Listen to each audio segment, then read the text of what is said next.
This month's Where Did the Road Go is brought to you by three wonderful people, Allison Cook, Super Inframan, and 36 Dingo. It is also made possible by all of my Patreons, and if you want to become a patron, www.wheredidtheroadgo.com. Transmission start. Welcome to Where Did the Road Go? Join us as we wander off the path and explore lost history, consciousness, the paranormal, unexplained mysteries, alternative thought, and much more. We are present on the web at wheredidtheroadgo.com. Now here is your host, Soraya.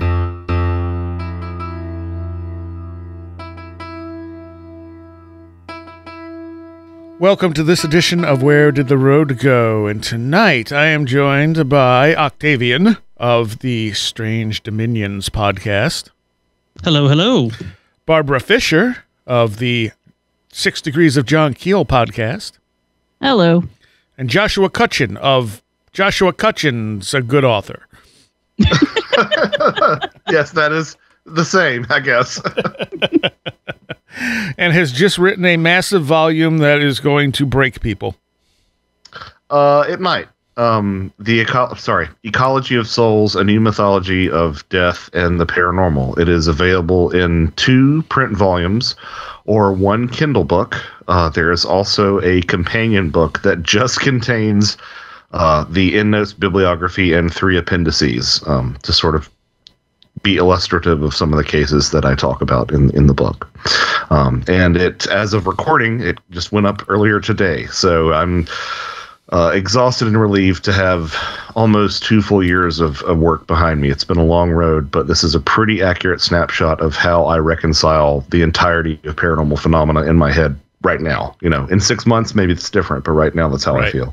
And and we're currently recording Friday, July 8th. So some of you will hear this on the 9th. Some of you won't hear this till the following week. Or, you know, far in the future. Who knows? I mean, but as far as when it comes out places. Yes. Either way, though, the book is out. So excellent. Yes. Whenever you hear it, it will be out.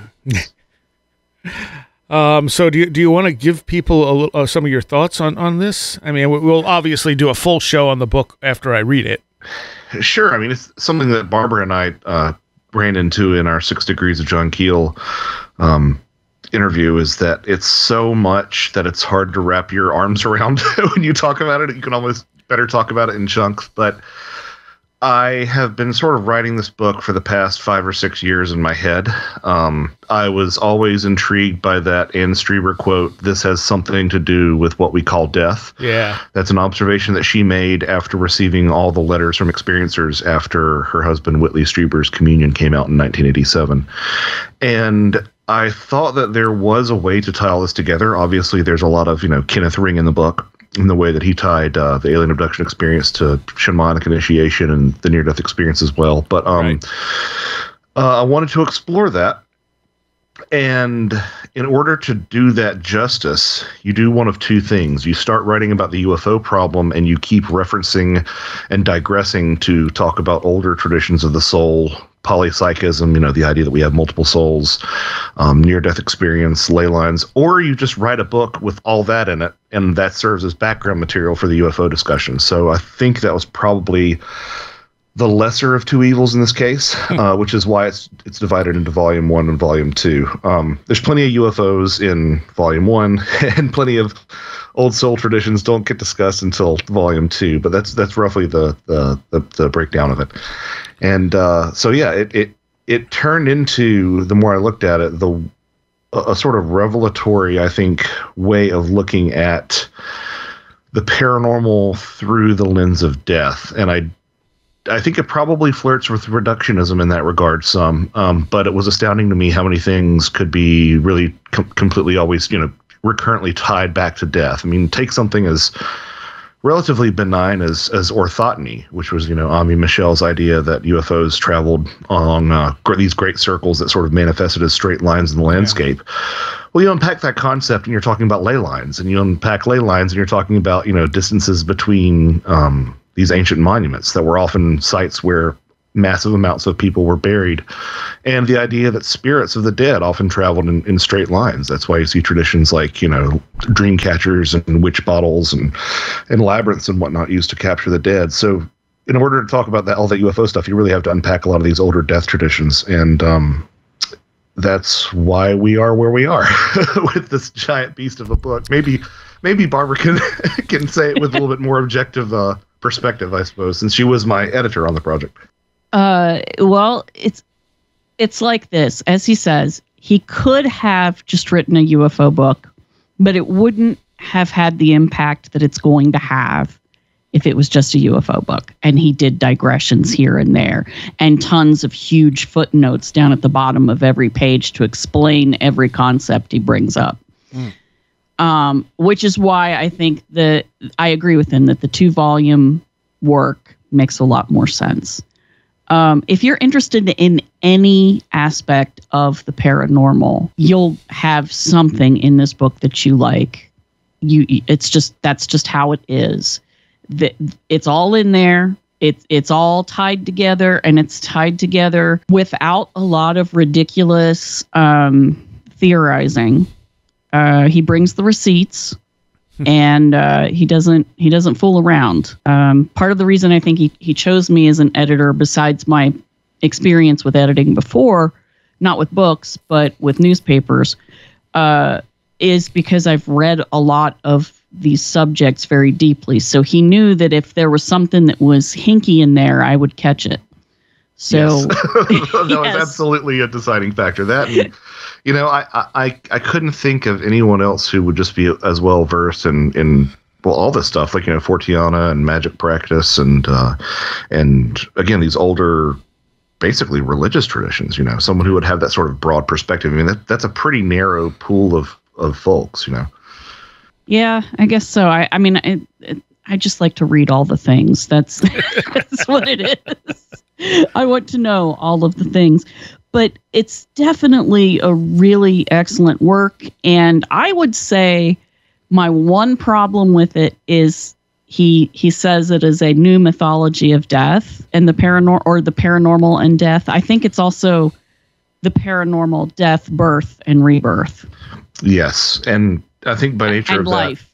That, yeah, well, that's part of the problem with the book, right? Is that like, you want to write about death? Well, you've got to write about birth and reincarnation, and again, these ideas of polypsychism and life. Yeah, and the one thing that Barbara and I talked about is I don't get into time because it was just too much. It would be like another third book if I tried to bring time into the equation.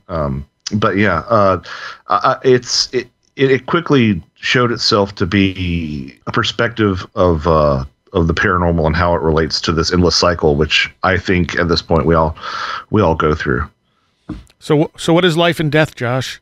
Two sides of the same coin. That's interesting because you see this sort of all this death ephemera associated with the paranormal, and it kind of makes a little bit more sense why the paranormal is also often so sexually obsessed.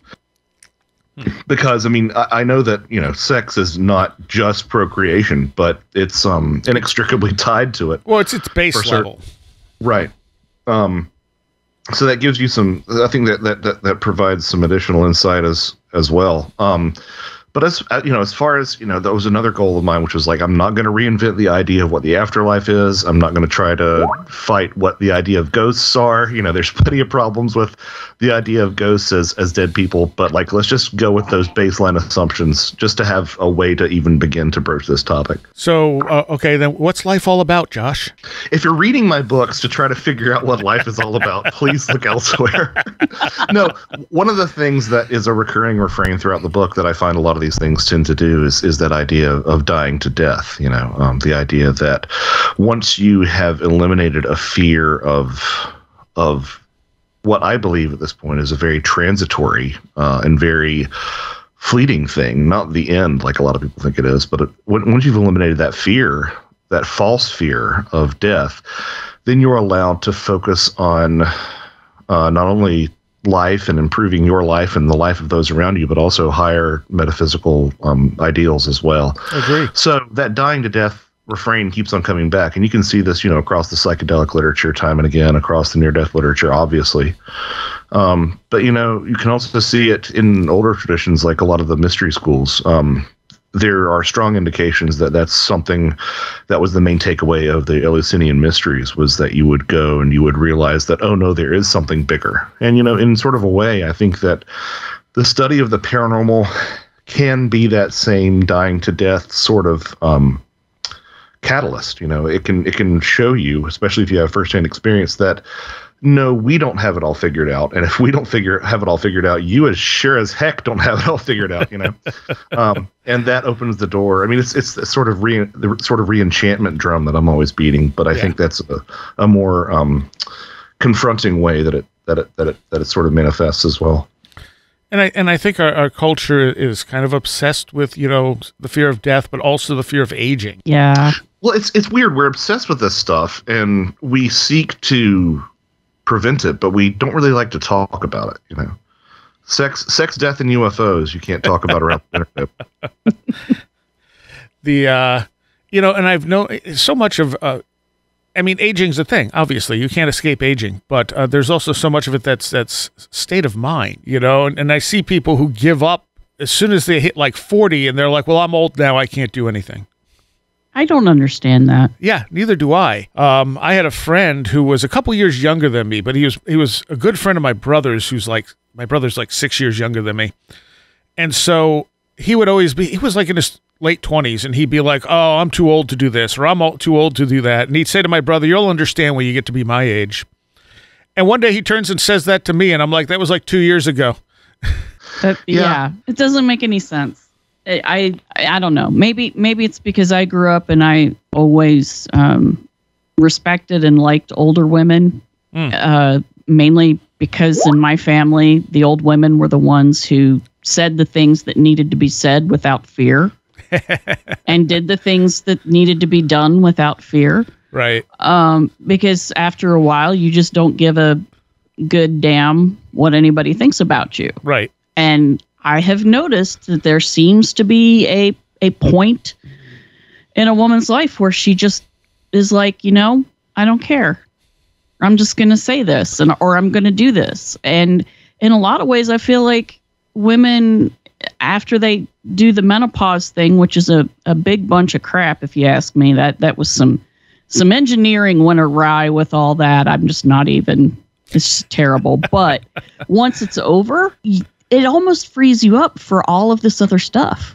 And you just get fearless. I have seen more little older women go straight up to, these big honking guys who are acting out, and they use the mom voice on them or the grandma voice, and it shuts it down. Yeah.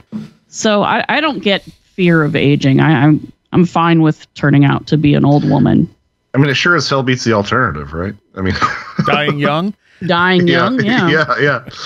I've never really understood that either. And I as someone who, and a big part of the book was me wrestling with this and trying to reconcile this, but as someone who is a Christian, I've never been afraid of death, which goes with that aging thing. But I think the process of working through this book really helped me with that a lot. The thing that I'm afraid of isn't death and isn't aging, it's losing faculties. Yes. That's the thing that I think is really absolutely unsettling. For me, and something that I've noticed is that for a lot of people, the fear of aging is more about having that time to like reflect on your life and kind of realizing all the mistakes you made.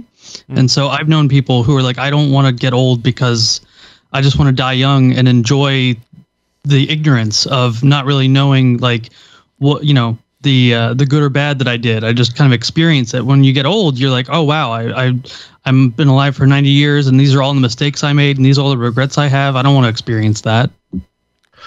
Yeah, that's a big part of it, and I think another big part of it is if you haven't come to grips with the fact that your life starts out as this vast array of possibilities, and slowly those possibilities dwindle and narrow as you're growing older, that's a very difficult thing to confront when you hit your midlife crisis. The idea that, oh no, I can't, like for example, me, I'm not going to be a gymnast. Like there was a time in my life when I could have been a gymnast, but that's not going to happen now. And then when you realize that extends to certain things like, even travel, in the places that you won't get to go, that can be really confronting. But I think if you sort of prepare yourself with that earlier and you start prioritizing things, I think that's the secret, or one of the secrets to aging gracefully, I would imagine. One of the things that I experienced when if you've listened to me on Where Did the Road Go, or if you've listened to my show, I've talked about how when I turned 25, both turning 25 and this very, very traumatic but sort of beautiful mushroom experience I had, I got very, very depressed for most of 2021.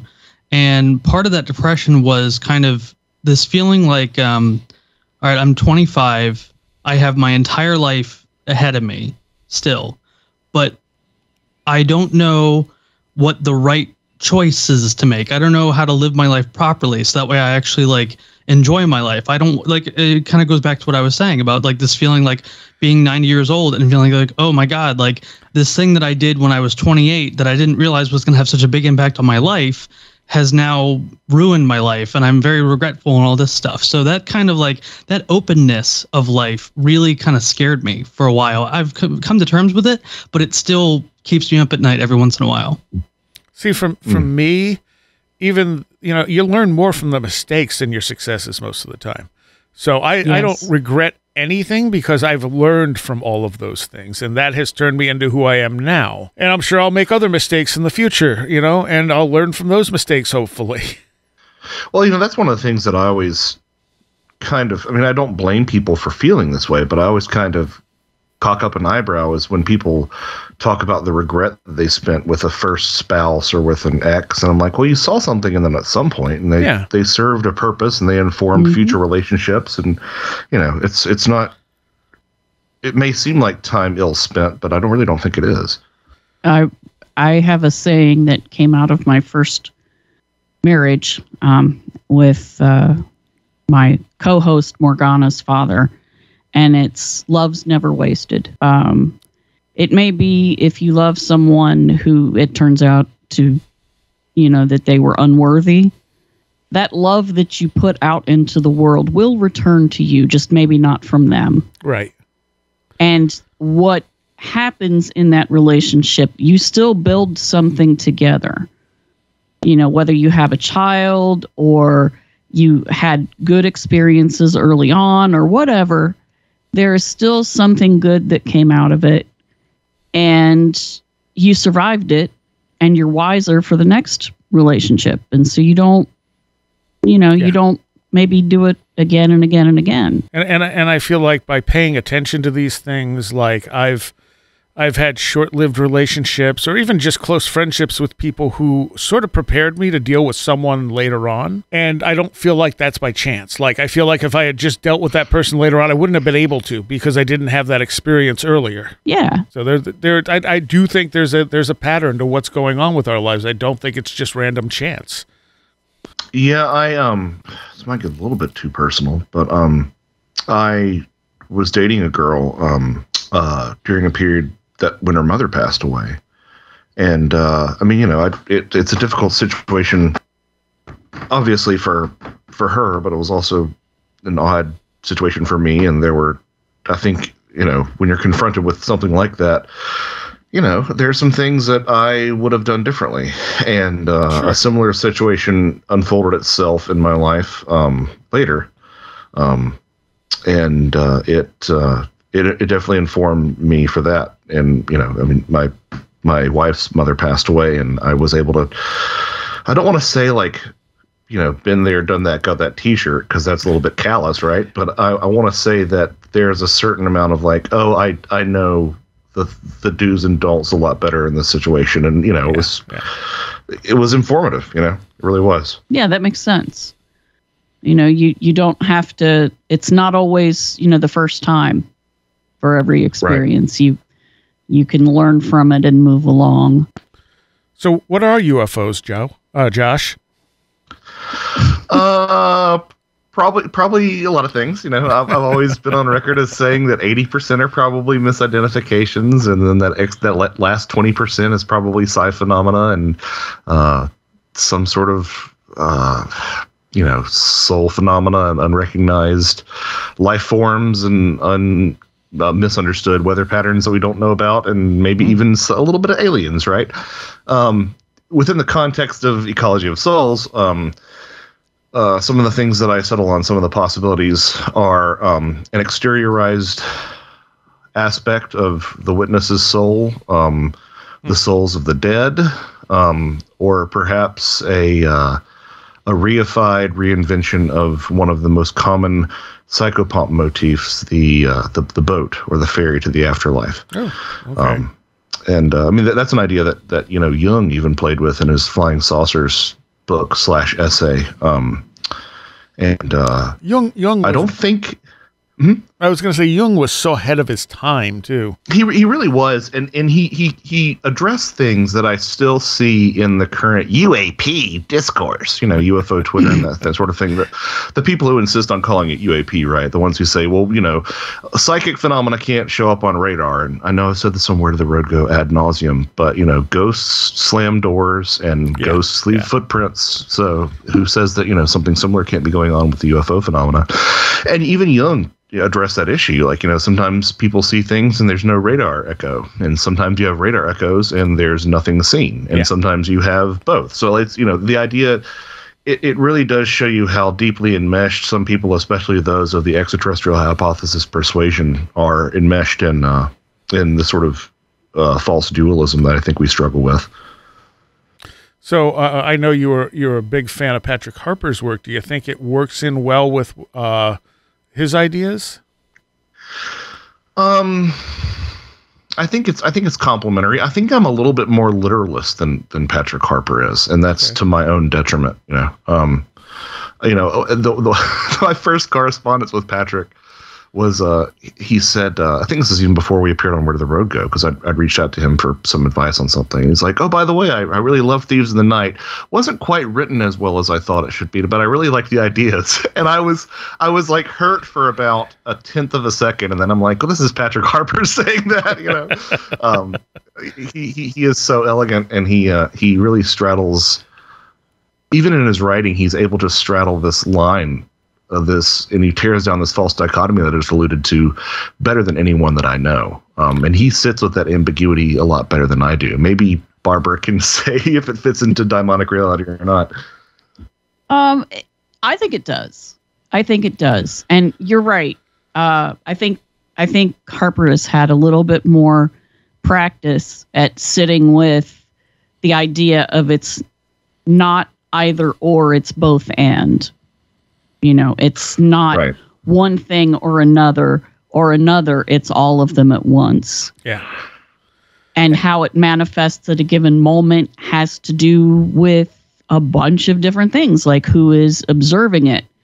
Are there more than one observers? What is the ground composition where they are? Is there a lot of quartz hanging around? What is the weather phenomena that's happening?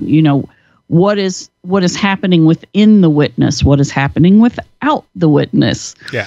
So there's just so many things that affect it. I think Harpur has just had a little bit more experience with this is very complicated, and he, as you say, he writes very elegantly, so he breaks it down in a way that most people can understand. So what I love about that, though, is that damn well he means what he says. Like, if he likes your ideas, he likes your ideas. Like, he's not just blowing smoke because he had no problem telling you he thought, what he thought of the writing versus the ideas. That is very true. And I'd rather have people be upfront about that sort of thing than because you are able to sort of separate the wheat from the chaff in that respect. Patrick is somebody that, had I not reached out to him with Timothy for an endorsement of Where the Footprints End, I probably would have reached out to him for this. But I am very pleased to say that I received a wonderful blurb from Jeffrey Kripal. Yeah. Which was really funny because I hadn't approached Dr. Kripal because I wasn't sure like he knew me at all, and I thought, you know, he's busy, he doesn't know who I am. I have to, you know, sort of make my case. And Sure. I had a mutual friend of ours introduce us, and the response was, "Oh, Josh, I love your books." So it was like we just sort of fanboyed at one another for a couple of emails. But he had some things to say that I would have never dreamt in a million years that he would have said about the book. So he had some very kind things to say. Jack Hunter, who I think is on the road to being a Kripal or a Harper in a couple of decades. Not that he's not, you know, very esteemable now, but I feel like he's going to only get better with age. Jack Hunter also offered an endorsement, and Barbara and my good friend Alex Matsuo offered some stuff. She's a ghost hunter, so I wanted to get a ghost hunter's perspective in there. So those are the three folks who had kind things to say about the book up front. Nice. Well, I don't know. Is there anything else we should talk about now about the book before I actually have you on for a show? I would be honored if you would buy it and read it, folks. It's like I said, it's I think whether or not it's objectively true, I do think that there's a parsimonious, holistic quality to it that I really am quite enamored with. Like I said, I personally hope that changes in, you know, a year or so. Because I don't think it's a good idea to stay rigid in any one way of thinking. But this is a pretty good snapshot of how I view the phenomena now. And it's, in some ways, it's the only way that I am able to make sense of some of the things that I keep stumbling across, like, you know, UFOs that turn into birds, or these stories that I avoided for the longest time, like, you know, reincarnation narratives in alien abductions, or past lives in alien abductions. Like, for the longest time, I avoided those things. Pre-birth memories in alien abductions. But, you know, those stories aren't going away. And they exist, and they're out there. And if I were to ignore those, I'd be guilty of the same thinking that leads cryptozoologists to say, oh, well, the Bigfoot couldn't have changed into a ball of light. So, you know, push where there's mush. That's always been my philosophy. And that was certainly my philosophy with this. Like, if I don't like something, I have to find a way to explain it. Similarly, like, I kind of have made sense of Dogman for my own personal viewpoint, because, like, I hear Dogman and I'm like, I don't even know what to do with that. Because, look, I am going to go out on a limb and say that I don't think Dogman is a flesh and blood cryptid, and you're never going to catch and kill a Dogman. Right. I absolutely agree. Yep. So then that leaves you with, okay, well, what is it? Because you talk to these people, you know, and there's something going on there. But, like, you know, so you either say, oh, it's a demon, which, as we know here on Where Did the Road Go, is an overused excuse, or you find a way to make that work. And the fact that I found a way to make that work within this framework of soulcraft, basically, really sort of buffered and bolstered rather the ideas that are in Ecology of Souls. So pick it up if you get a chance. Volume 1 in print, Volume 2 in print, Volumes 1 and 2 together on Kindle. And there's another book that you'll see called The Ecology of Souls Companion. You do not have to buy it.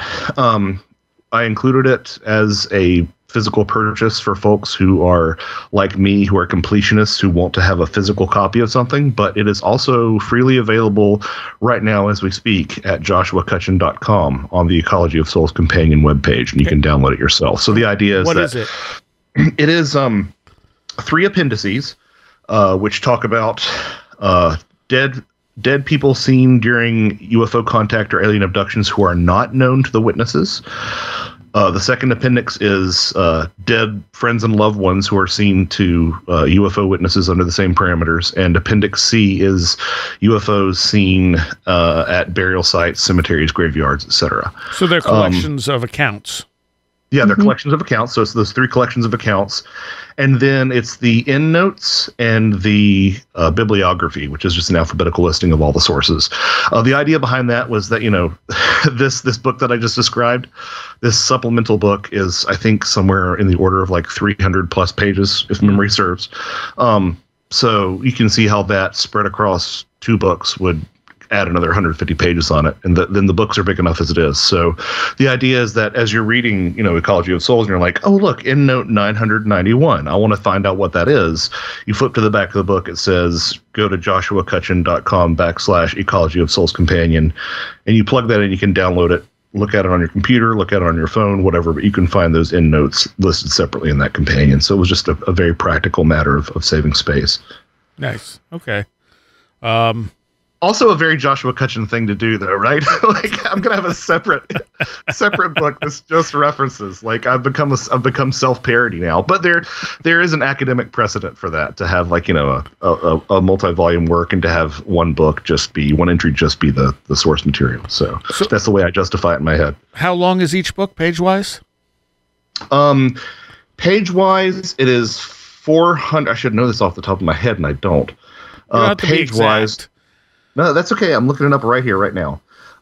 Volume 1 of Ecology of Souls is 372 pages. Volume 2 of Ecology of Souls is 429 pages. So it's a little bit longer. So you didn't want to put that in one volume? Well, that's the other thing. I'm sure people are going to say, "Oh, he's just trying to make more money," but the reality of it is, binding would cost more. The binding would cost more at that point. The way that I price them, actually, according to some book pricing formula that I've read, I actually underprice them. I know people are going to look at it and be like, "Really?" But yeah, that's in terms of cost and shipping and everything. I kind of underpriced it a little bit.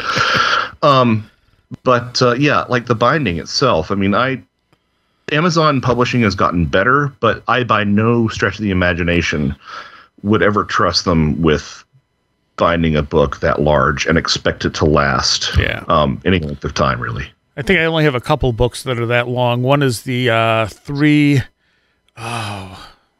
can't remember the name of the book. The Theory of Everything books, Big Toe. Yeah, that. Can't remember the name of the author. And the other one being the Forbidden Archaeology book, whose author I also can't think of. Yeah, and I don't know either of those off the top of my head either. But so if I combined them into one, it would have been a lot more cumbersome in a lot of ways, and literally cumbersome. Like Barbara, I think Barbara said, do you want to have a book pedestal? What's it called? A book pedestal? It's like a book stand. Yeah, a book stand. Yeah. Nobody has those in their house. We're not living in a monastery with all these monks copying things with their book stand, and we don't have any of that. And book stands work best in the middle of the book. Like towards the beginning and the end, they get a little then finicky. You still have to hold it. Wrestle with it. So that was purely the logic behind it. It wasn't. I mean, if I was doing this to make money, I'd be writing about the extraterrestrial hypothesis, right? And appearing on Gaia. So, and I'm doing neither of those things. So, the labor of love, really. All right, let's talk about this skull that's all over the news now, as far as the paranormal news goes. Who knows about this guy who claims to have found the Bigfoot skull? So I know Kyree Peterson because he does that thing. I don't know if it was on Animal Planet. I just know it from YouTube, where he basically goes around the world and finds the most extreme stinging animals or insects, and he gets stung by them, and he basically reacts. Like, that's the entire shtick of the show. Wow. Yeah, it's been around for a couple years. The thing that I know about him from a couple people, there's actually a video of someone basically doing the same thing that he did. And they basically say, like, yeah, it hurts really bad, but I'm like the him writhing around the floor and screaming. It's fully for dramatic effect. It is not causing anyone else to react this way. So I think he lost some credibility with that.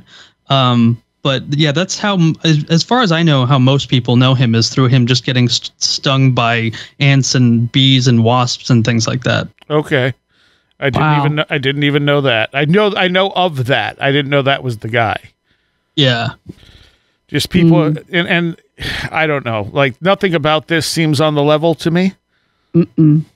Well, I commented on someone who was saying, like, this could be it. This could be the real thing this time. And they were praising Coyote. And I was explaining to them, like, listen, he lost relevancy probably like 3 years ago. No one is really talking about him. He had his, 15 minutes of fame, probably 2017, 2018. And then once that video came out of someone else doing what he did and saying, like, listen, he's kind of overreacting to this, people lost a lot of interest in him. And so I feel like this is him trying to get in on a new market, basically. Coyote ugly. And I was about to say, he doesn't exactly have the most trustworthy of names. Just saying. That's true. That's true. Just saying. But how George P. Hansen is that, right? I know. It absolutely is very. I mean, I think it's funny because Coyote does all of these strange things in his stories, and he tries to trick everybody, and oftentimes he ends up falling on his face, and everybody laughs at him. So, yeah, symbolically speaking, he's yeah. I mean, it just sounds like a hoax. Yeah. Yeah, and I mean, I have a lot of problems with, number one, a skull being preserved in that good of a shape without any other remains. And if there were other remains, why didn't you talk about those as well? It's obviously, I don't think it looks fossilized. I'm not an expert in such matters, but it doesn't really look like that. And then, I mean, on top of everything else, like, the guy looks like Gaucho Indiana Jones, right? Like, the way that he's dressed looks perfect for a photo op, Yeah. And who's taking the photo of him? Like, I mean, if you want to get like a good snapshot of his personality, watch some of his YouTube videos, because you will see just how bombastic he is and everything he does. So I don't know, it kind of screams a lot of red flags for me just based on that. It reminds me of the Bigfoot that was in the freezer down in Georgia back in 2009, 10, something like that. 11. Something like that. He's tried multiple times. That guy, I can't remember his name, but he's tried that a couple times, and he's had people believe him. I don't know how that keeps happening. Rick Dyer, I believe. Yeah, that's it. Yeah. He did that again, and he came out later and said that, like, it was his goal to make people believe less in Bigfoot by perpetuating hoaxes over and over again, which again is a very George P. Hansen disenchantment sort of thing. Yeah. But, my own personal biases about the Bigfoot phenomena notwithstanding, Meldrum has weighed in, Jeff Meldrum has weighed in and says that it looks very much like a replica gorilla skull. Yeah. I remember my grandmother used to be subscribed to Smithsonian Magazine, and in the back they would have advertisements. Those were the days, kids, magazines with advertisements in the back. And one of the outfits that they would have, because I guess there was a market for such amongst subscribers of the Smithsonian Magazine, was for an outfit called Skullduggery that would do like bone replicas and whatnot. And I remember very, very prominently in some of the ad material, there was a gorilla skull. And sure enough, Jeff Meldrum's like, probably comes from someplace like Skullduggery, maybe with some modifications. But, I don't think that if there was a Bigfoot skull, and if we are dealing with a flesh and blood creature, I think its anatomy would not scream gorilla. I think it would. Yeah. I think it would look a lot more hybridized than what we see here. I don't know if you guys watched that Bob Gimlin video where he interviews the guy who, as a kid, had this absolutely insane Bigfoot experience where he had a Bigfoot friend named Mike, and someone shot it, and his family dissected it, and it had 2 hearts and a bunch of stuff like that. So what is it? A Time Lord? I don't know. Yes. It's going around the Bigfoot world. It was on the Strange Familiars Discord. Everyone was talking about it there. That's how I first saw it. Yeah, and you hear these stories like, the only vulnerable place to kill a Sasquatch is by aiming for its armpit, and that's how you get to the heart. And they seem to be very much part and parcel of these suite of myths. The weakness of the dragon, right? For lack of a better term, the Death Star thing, right? Like, there's one spot that you can shoot this monster and it'll die. And similarly, like the idea of something having 2 hearts, again, completely unprecedented in mammalian biology. Maybe biology in general. I'm not sure. But yeah, like it's just again, not casting aspersions on that account. Like I think there can that account can say that and still have some sort of odd folkified truth to it. But yeah, that's wild. Yeah, but there's also no evidence for it. No. It's one thing to see a Bigfoot and not have evidence. It's another thing to say you dissected it and you don't have any evidence that this happened. According to the story, the body was buried in a cornfield. Aha. Did you know that according to A2ZAnimals.com, at least 5 stunning animals have multiple hearts? So there you go. Oh. Octopi are among them. That's not surprising. Yeah. They're aliens that's themselves. That's what I was just looking up because I couldn't remember if it was an octopus that had 2 hearts. It looks like mostly I think they're invertebrates, aliens anyway. So. Yeah, exactly. They're fascinating creatures because they're super intelligent Yes. and like nothing else on Earth. Yep. Well, they're like squids a little bit. A little bit. They're our future overlords, no doubt. So the post has another big red flag on it. When Coyote posted on Facebook, it says, leaking pics here before they are taken down and before government officials try to seize our footage. Oh, yes. Government Didn't you say that he officials. smuggled it in from somewhere? Yes. Like he put that on the post? Yep. Yeah, it's from Canada, isn't it? Yeah. It says, found a large primate skull in British Columbia, filmed it, cut the footage, releasing on Brave Wilderness this weekend. Have kept this secret for several weeks. Yes, I have the skull. It's currently in a secure location awaiting primatologist review. Absolutely unreal. We thought it was a bear skull when we found it. I can 100% guarantee it is not.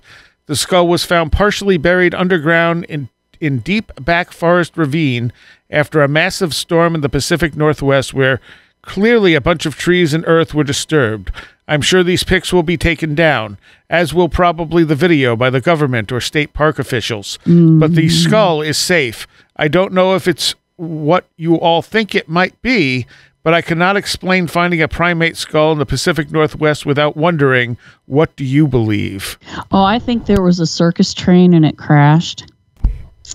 Right, like and the gorilla got away. And since there's so many trees in British Columbia, he just took to the trees and he lived there and then he died tragically. And then his skull was washed into the ravine during a storm, just like this guy says. Obviously, clearly. Please understand I'm being sarcastic for those who don't listen to my podcast and don't understand that I will, just flat out say things and you're supposed to figure out I'm being sarcastic. So there we are. Had me, Barbara. I was like hanging on that. I mean, it's a believable hypothesis, Barbara, but not nearly as believable as a bunch of hillbillies getting drunk and shooting at owls. So, Well, yeah, I know, right? The problem with this is that this post and this whole thing is mainly for the people who think that shows like Finding Bigfoot and Expedition Bigfoot are going to bring the evidence that they need. Like that's who is looking at this and getting really excited about it. Yeah. But he's very careful not to say that he discovered a Bigfoot skull. No. So when all of this ends up, whatever this thing ends up being, he could be like, I never said it was Bigfoot. Yeah. Well, and to his... That's the same thing, though. Huh? He also says it's unreal. To Bigfoot, but he never says that that's what 411 is about. He also says it's unreal. That is an exact quote. To Coyote's credit, which is a phrase that I never thought I'd say, but to Coyote's credit, he could have also legitimately found a discarded skull or a discarded replica skull. I mean, stranger things have happened. Yeah, sure. absolutely. That's true. That is true as well. He could have legit been, crawling around in the mud and found what looked like a skull and dug it up. I don't know why anybody would think it looks like a bear skull. It looks nothing like a bear skull. No. Whatever it is, it ain't that. Yeah. I'm sure we'll find out, or the story will just kind of disappear. My bet's on that. Yeah. The government will take the footage down, Of course and they then the skull that is in a secure location will disappear. Yes. Cue Tim and Josh's lost evidence, disappearing evidence chapter. Yep. Maybe that guy named Bear and the dude in the suit will drive up and take it and go away. I still think that's Coyote, or that's Wolf and Bear, going around out of the mythos to disrupt the Bigfoot evidence so that people don't catch the big man. Well, I think that these phenomena have built-in safety methods to keep themselves relegated to the fringes of believability, and I think that an idea that I play with in the new book. You like what I did there?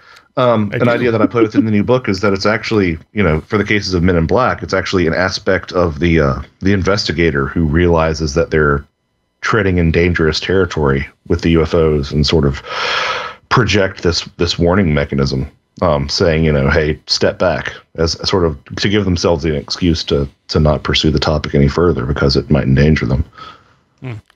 Well, I guess we'll find out, but I'm guessing, like anything of this sort, it's not going to come to anything. Always. No, probably on YouTube, and he's been doing it for years. He's supposedly a dog trainer, but all of his videos are about him having a Bigfoot corpse in a freezer. And every week he's just like, I got the arm here. Look how real it is, And he used to have a lot of views. I don't think he does anymore. I don't remember his name. I just know that professionally speaking, he is a dog trainer, and he has a famous girlfriend. Like, his girlfriend's really famous on the internet. I don't remember who she is or if it's his wife. But he's an interesting case. Which guy is this? I don't remember his name. It's okay. something dog trainer. Okay. That's his YouTube name. What was I just going to say? There were a couple of things I wanted to address. One, Paulides, yes, in the first couple of books, definitely is leaning toward Bigfoot. After that, not so much. I think that David is looking to lean in whatever direction is going to bring in the most book sales. And that's why he doesn't exclude anything. Cue the Paulides fans in the comments in 3, 2, 1.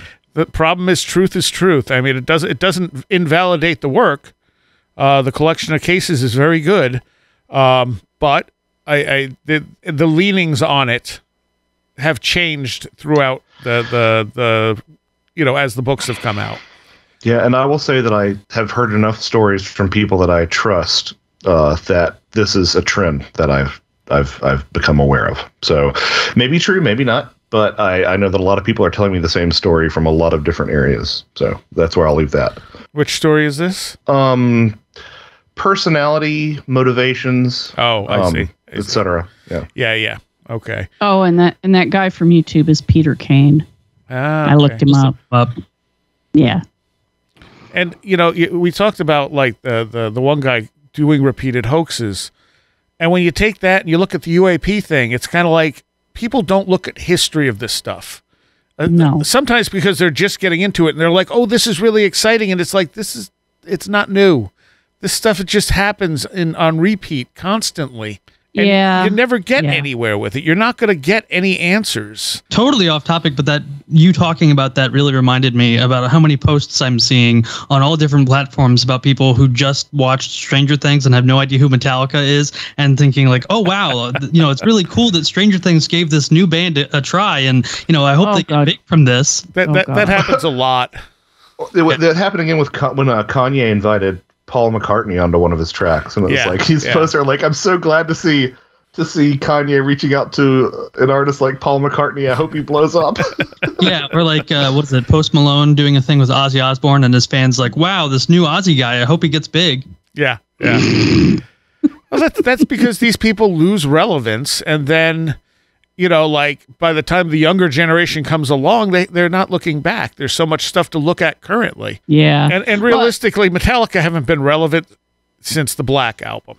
Yeah, absolutely. Yeah. I mean, in my case, it's my 15-year-old has friends who are all like this, listening to Running Up That Hill.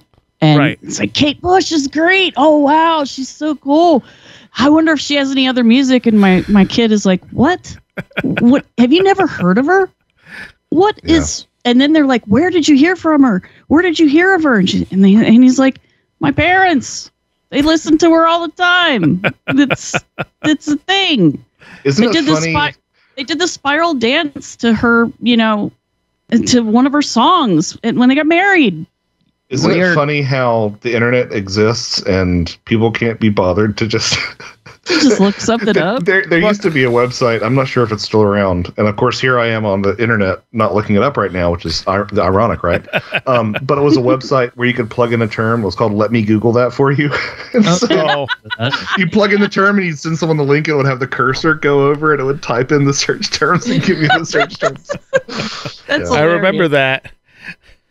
That's a good one. But the problem too is there's so much stuff out there now.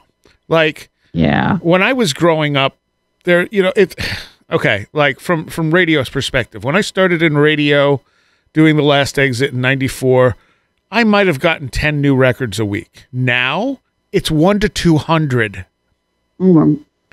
So, oh my God. There is so much stuff out there. It doesn't matter what you're looking at. It's hard to get through the new stuff, much less dig into the old stuff. I was having a discussion with some friends of mine, and they have kids, and I was talking to them about how is there an alternative scene anymore?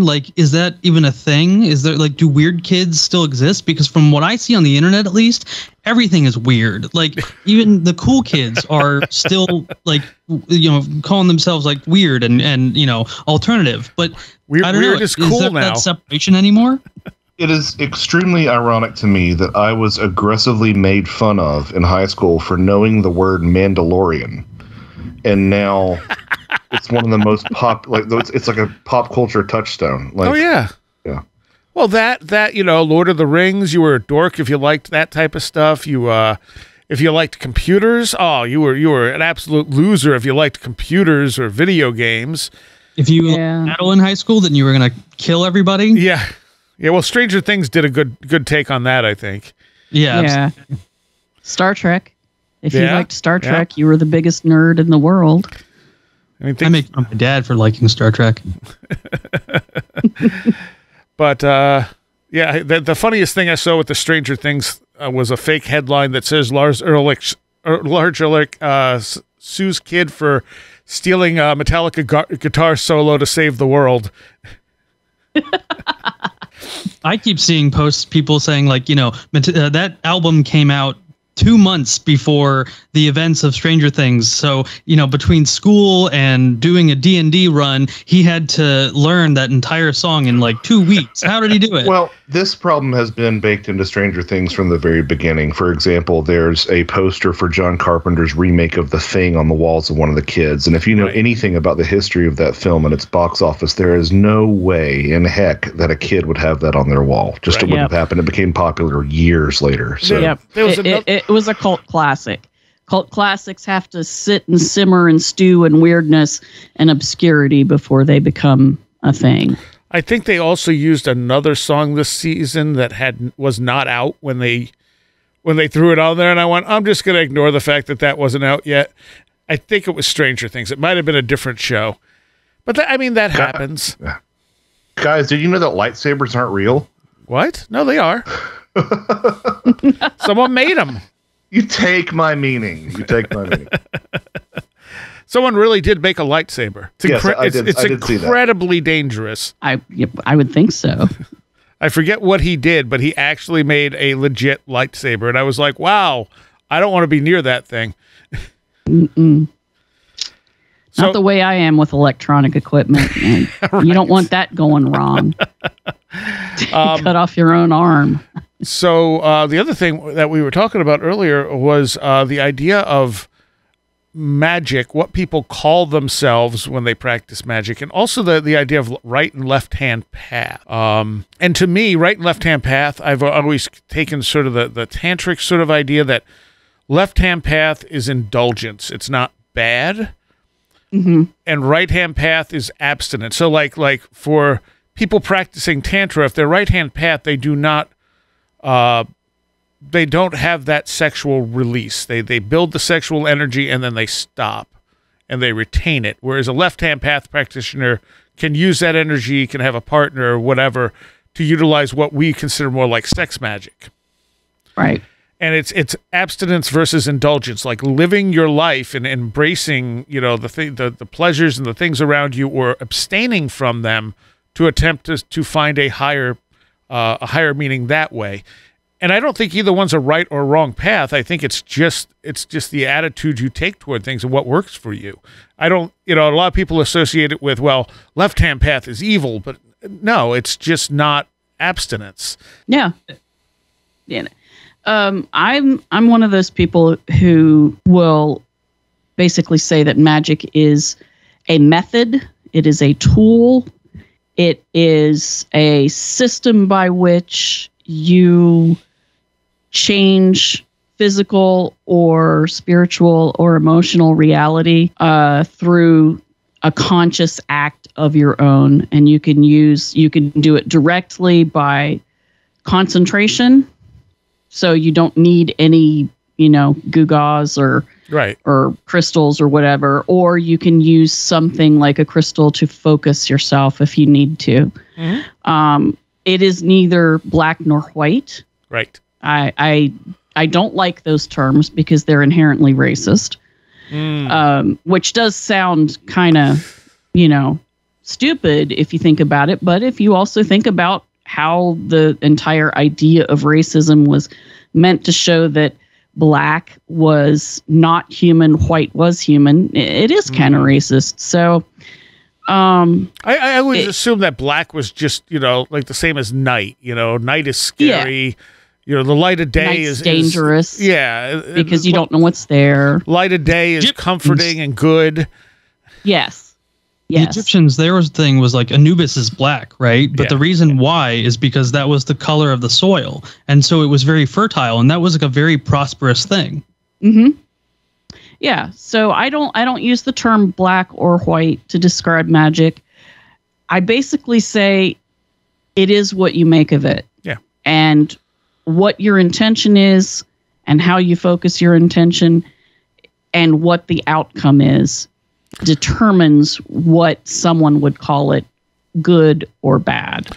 If I remember right, Crowley defined it as white magic was anything that helped you achieve conversation with your holy guardian angel, with your higher self, and black magic was anything that affected the material world and was not set to the goal of communication with your holy guardian angel.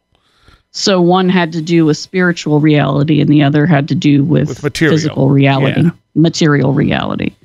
That's not that's a fairly good description. I can see that. Yeah, I always like that. I realize that my perspective is not the current one or the more popular one, but the kind of magic that I have a big interest in and how I kind of came up in this is like traditional grimoire magic and spirit magic. And that basically, it's always been amoral. It has no, it's kind of like, you know, with ceremonial magic, you have to use the names of God to bind a chthonic spirit to get it to do what you want. If you also have to pray, you have to fast, you have to stay abstinent for 9 days to 2 weeks. And so that can all look like a very holy thing. One of the things that most traditional magicians will tell you is that it has very little to do with that. And it's a very practical reason, which is that spirits, for some reason, they don't have good eyesight, but they have very good hearing and they have very good sense of smell. And they do not like the smell of meat. They do not like the smell of sex. They don't really like the smell of humans in general. So that's also why you have to bathe rigorously for that entire period of time. And so when you are doing all this and you're praying and you're using the names of God to contact these spirits, if you do something like, you know, ask the spirit who specializes in murder to kill somebody, the next time you do it, it's not like a massive hand will come down and smack you and say like, no, you did something bad, you're not allowed to do that again. It has nothing to do with that. It's just a tool. It's like a technology, and you can use it to whatever you want. And so to me, that's why I've never really seen much of a distinction. Like that, just the terms left and right hand path never really made much of an impact on me. So when you're talking about all that stuff, abstinence and so on and so forth, all of that is also helping you focus your mind. It's helping you. Yeah, it's kind of like an act of meditation. Right. It's saving energy up. It's building up. So it's not I don't even know. I'm not sure. I would think that spirits give a damn what we smell like, honestly. No. I would think that it's more like that practice, regardless of why someone's doing it, will help them focus in the magical ritual. One of my my mentors, Luke, who's also my co-host, one of UPG that he has is he was contacting a spirit, and I think he had used deodorant. And the spirit was very, very angry with him when it came up. And Luke was very confused, like, what? I've done everything I'm supposed to do to contact you. And they're like, plastic. We don't like plastic. It's because it comes from the soil, like the bone or like the soil under the earth or something like that. It's an icon of death. And for them, it's very offensive. And so from that day on, he never used, he just never put on deodorant while he was preparing for his ritual. And I always thought that was really interesting. Josh, is there anything in your book about this? No. I think I missed that. Yeah. Yeah. No deodorant is in the book. And I find that amusing because if they don't like the smell of humans, then deodorant. That's the thing. I always assumed it was a purification. It was a symbolic and actual purification of the flesh and the spirit at the same time. It definitely is, but I mean, a lot of people have talked about how when they, the ancient Egyptians did the same thing. When you were to go to a temple, you could not eat fish for a period of time because for whatever reason, this stuff is offensive to whatever you're trying to contact. And I say this all as an armchair. I have not done a ceremonial rite ever. I plan on doing it, but it takes a long time to get everything together, to get the planetary hours right, and to the purifications and stuff like that. It takes a long time. So I am planning on doing it, but a lot of what it's just from stuff I've read, basically. It's also meant to make it not easy to do magic. Right, yeah. So yahoos don't do it because, you don't want everybody doing that place to keep certain, people who don't know what they're doing. Yeah. I think everyone does magic to a degree. They just don't always realize it. I would say that's correct. I mean, we're always affecting our reality in psychic ways and stuff. We just don't acknowledge that. Yes. Because clearly none of that stuff is real. Absolutely. And what about names? I know all of you were throwing around different, shaman, magician, etc. I've never really thought that much about it. Like I'll have people, ask me if I'm psychic, and I'm like, we're all psychic technically. Again, it's a matter of acknowledging and understanding what you're dealing with, but like that term has become so loaded nowadays. Yes. And yes. I think most of these terms have become so loaded. I mean, lots of people will call themselves shamans now, Hey, come on the shamanic retreat with me and pay me, $7,000 and I'll enlighten you over the next week. Yeah, yeah. Shaman has gotten to be kind of an overused word.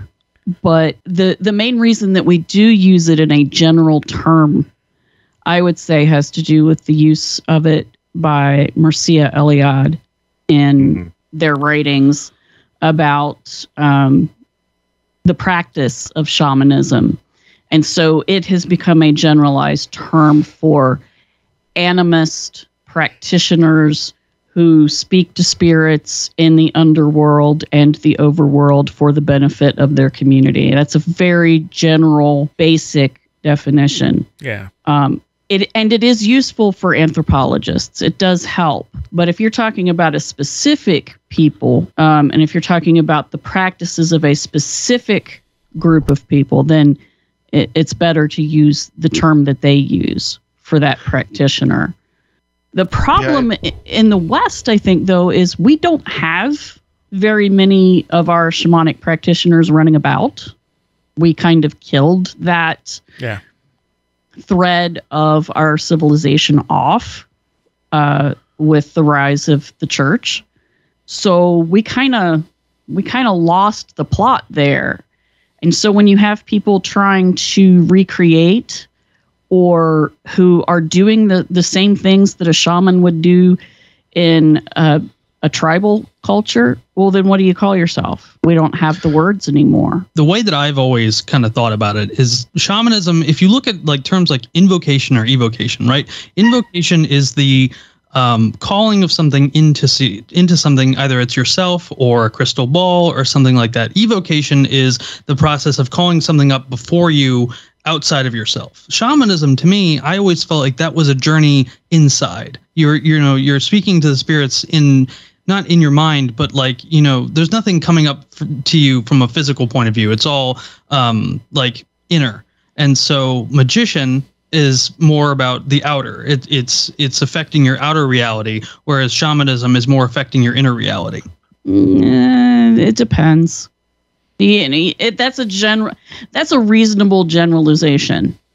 But there are shamanic practices that are more outward, that do involve calling up a spirit from another realm into the physical realm, usually for a brief time. So, that's a both and, not an either or. Josh keeps wanting to say something. Yes, Josh, please. Oh, I was just going to say that, the term, Eliade popularized the term. I think it first made its way into the West in like the late 17th century.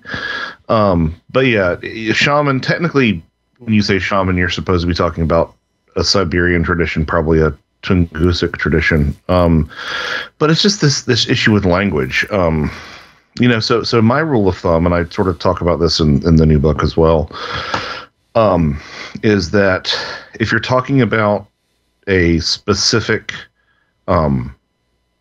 peoples, try to use their term. I don't think I did a great job of that in the new book, but if you're talking more broadly about these traditions, like, you have to use some sort of term. So that's when you roll out shaman, kind of sort of like what I do with Bigfoot. Like, you can talk about Bigfoot all day long, but if you're talking about certain tribes, it's probably best to use their term for how they conceptualize the wild man, because there are going to be some differences there.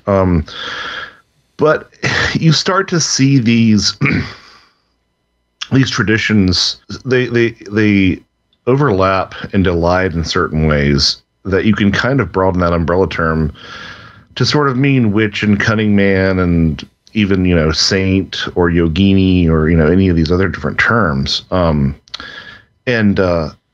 think that it's useful to describe anyone who contacts the spirit world during an altered state of consciousness. Like, that's kind of, for me, what the broadest meaning of that term is. And then, you can sort of go on a case-by-case basis from there. It's imperfect, and it's not accurate for a lot of the traditions that we use to describe it, but that's kind of the broadest strokes that I tend to use when I use that term. Okay. Yeah, I don't know. There's so many interesting terms. Like psychonaut's always been a fascinating term, but it's generally more associated with like using drugs to get to that point. And I've always liked that, because it's, exploring your own, consciousness. And I always liked that term, but again, it immediately gets associated with using hallucinogens and other type of drugs, which isn't always the case, I don't think. No, you can do psychonauting without an entheogen, although it's easier with the entheogen, or more properly called psychonauting when you're using entheogens. But people look down on people who change their consciousness with hallucinogens, but I don't really know why, because that is also a part of magical tradition in tribal societies and in our Western European tradition as well.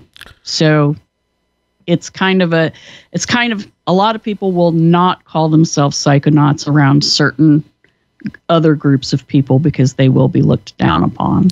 If I remember right, in Ramos's Magician's Dictionary, they talk about the use of psychedelics for expanding consciousness. And they looked down on it because they said it's like blowing the doors of perception open rather than opening them slowly with control. Well, but that's the point. Yeah, I mean, it's alchemy, right? It's the dry way versus the wet way, the fast, dangerous way versus the slow, methodical way, which is, it's meditation versus 5 dried grams in silent darkness. Right. And the meditation's definitely going to take you a lot longer. Right. Mm-hmm. It may never get you to that same place, because you're also interacting with the plant. But Yes. as I just got to say this, and I'm sure a lot of people have heard it before, but I'll reiterate it. There's this story that Terence McKenna tells about this Buddhist monk who's practicing this city of levitation, so that and he succeeds. He over years and years he practices so that he can actually levitate over the river. And one day he meets the Buddha and he says, "Oh, Buddha, I've levitated over the river. It's miraculous. I studied and I was able to get this miraculous power." And the Buddha says, "Yeah, but the ferry only costs a nickel." Josh, I have to say that my roommates are very angry with you because about a year, like from 2018 to 2021, when I found McKenna, I was on a huge McKenna kick, and that's all I watched. And so I kind of put that down after my most recent mushroom experience, which was a year ago, and it was pretty traumatic and all that stuff. But seeing him on the cover and hearing you talk about him again, it started me listening to his videos again, and my girlfriend absolutely hates his voice. Oh, I love his voice. Oh, really? Oh, I do too. Yeah, I generally make it a rule. There are two things that I try to get around to doing once a year, and that is watch the Fairy Faith documentary that's out there on YouTube. One. We did a show on that. We did many moons ago. Yeah. And then also to just sort of go on like a month of just listening to Terence McKenna lectures. Because I always find something new depending on where I'm at with my thinking. Sure. I mean, yeah. Anytime you're listening to someone like that or reading something like that, it's going to take on a whole new way of presenting to you as your opinions change, as your view of things changes. That's how you know the stuff has value. Josh, have you ever listened to Terence and then immediately after listened to his brother? Yeah, it's pretty trippy. Isn't it? It really is. The thing that I've probably brought this up before too, so forgive me, folks, but I am convinced that somewhere someone decided that the voice of, I think it's Roger the Alien from American Dad, was going to be based on Terence McKenna. Like, I think it would be so appropriate. I think you've mentioned that before, or someone has. I probably have, so forgive me. No, that's okay. I forgive you, Josh. It's okay. I've been combing through some of his lectures to find a good soundbite to play before our interview, Josh, to as a beginning intro to the interview. There's a really great, I'm not sure if they have the audio archives up as well, but there's a really great website called Ask Terence McKenna, or Ask TMK, I believe. That has, I know they have transcripts of a lot of his lectures. I don't know if they have the audio and video up as well. There's a YouTube. That YouTube channel that has a bunch of them on there. Yeah. Robert Anton Wilson's kind of like that too. You re-listen to some of the stuff he said and you just realize how right he was about so much stuff. I met him once. Did you? It's really funny. I didn't know who I was talking with. I mean, I knew who he was, but I didn't recognize him. Mm. And he was in a hot tub at a pagan festival, and I wanted in the hot tub. And so the person next to him left, and I climbed in. So we're sitting there and we're talking, and he rolled a blunt and started passing it. And so I'm sitting here smoking in a hot tub without clothes next to Robert Anton Wilson, and we're talking deep philosophy and weird stuff, and all of these things are happening, and it's really cool. And I asked him his name, and he said it was Bob. And I said, "Hey, I'm Barbara." And so, "Hey, Bob." "Hi, Barbara." And, I knew a few of the people in there, and they were like, "Hey, how's it going?" And so we were talking, and we had a great time. And then one of my friends who had come to the festival, this was his first one, who was a big Robert Anton Wilson fan, he comes up to the hot tub, and he's looking, and he's staring at me with his eyes bugging out and his mouth hanging open. I mean, and I loved him, but he did do that just sort of naturally anyway. So I was kind of like, "What's wrong with you?" And he was like, I was like, "Oh, I can get out. I've been in here long enough. I'm probably gonna, boil my insides. I'll sit. You can come sit next to my friend Bob." And he's just like, oh my God. Oh my God. Oh my God. Did he? So he sits down and I wander off, I had no idea. I wrap myself up in my sarong and wander away. And a couple hours later, he showed up and he was like, Bob, huh? I said, yeah, isn't he a nice guy? He's like, you don't even know, do you? And I was like, no, wait, no, what? And he's like, that was Robert Anton Wilson. And I went, oh my God. I was That's shocked. amazing. I was just like, really? And then every time I talk to him, at the rest of the festival, he's like, it's Barb. Hi. I'm like, hey, Bob. How's it going? Too bad you didn't have a podcast back then. You could have had him on. I know, right? This was way back in the 90s. I don't think we even knew what a podcast was. No, they didn't exist yet. I have a similar story. Back in 2016 or 2017, UFOCon came to Baltimore.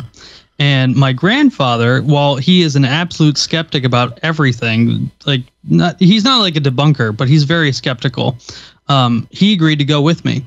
And so we went and we had a great time. But at one point we were in the convention center where everyone was set up. And I went to the bathroom and I come back out. I'm like looking for my grandfather and he comes up to me. He's like, there's a guy over there and he's an absolute quack. I don't know what's wrong with him or how they let him in here, but he's talking about getting abducted by UFOs and his friends were framed for murder. And I look over, he must have had a conversation with Travis Walton. Oh, no clue who he was. Oh. No clue his story. And he's just saying, yeah, this dude's totally insane. Well, you weren't naked in a hot tub with him, though. Yeah. well, I don't, maybe he wouldn't want to be naked in a hot tub with Travis Walton. I mean, maybe not. That was when I was younger, too. So, I actually looked pretty decent. And he was a gentleman, too. He did not stare too much at any portion of me that was floating in weird ways, as happens in hot tubs. So he was really, really nice. Cool. Well, with that, I think we're just about out of time. Can you three stick around and do a Patreon segment? Sure. Yeah. I probably should not. I figured as much, Josh. Sorry. You That's all probably are exhausted and you have babies to tend. It has been a very big day and big week for me. So let's let everyone here promote Josh. People can find you, and what should they buy?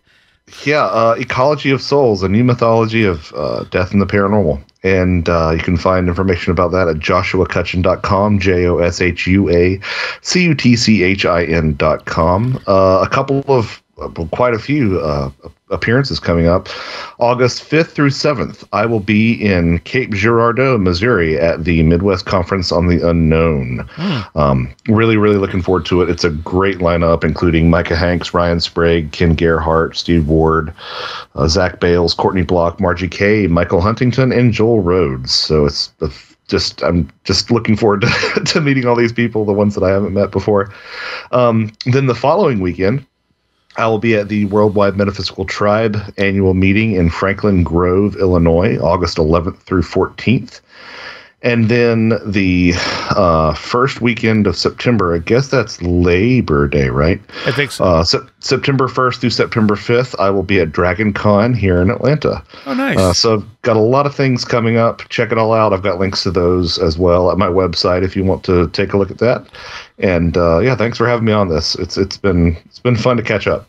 Good, and hopefully you'll be on more now that your book is done. I think so. So. It feels like a giant weight has been lifted from my shoulders. So, yeah. And Octavian, where can people find you? StrangeDominionspodcast.com. I'm on YouTube, Spotify, Apple Podcasts, everything. Okay. And Barbara? 6degreesofjohnkeel.com. It's just the number 6. Everything else is spelled out. And you can find the podcast 6 Degrees of John Keel on all of the podcast platforms. And my latest episode, this week's episode, is with Josh, and we talk all about his book. And I have listened to it recently, Josh, because I had to edit it. And we did actually make it sound good, even though the two of us were like, well, what? What are we going to talk about? It's too many things. I thought that was great. Very cohesive, honestly. Yeah. Great. That's good to hear. Josh, be prepared to do at least 2 parts on this show. Yeah. Well, we did 2 parts on Thieves in the Night, so I think we've got to do like 4. So That's fine. I'll block off. I'll rest that day, and I'll block off like 6 hours for the 2 hours through. All right. Thank you all. Thank you. Yeah, thank you. Thank you. I want to take a moment here to thank all of my Patreons. Without you, this show wouldn't be possible.